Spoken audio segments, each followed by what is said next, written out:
Дорога в школу. Акция под таким названием проходит тоже в Эжве. Ее инициаторы – работники соцзащиты и сотрудники 6 библиотек микрорайона.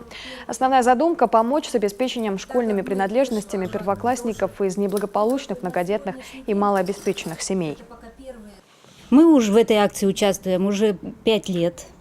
Обычно мы развешиваем в Эжве библиотеках, на улицах объявления о том, что вот эта акция проходит.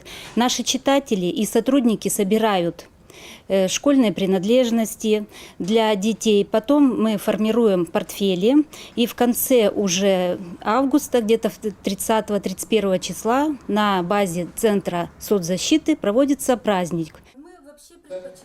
По словам организаторов акции, предприятия и жители не остаются равнодушными и охотно дарят детям карандаши, тетради, ручки, фломастеры или просто помогают финансами.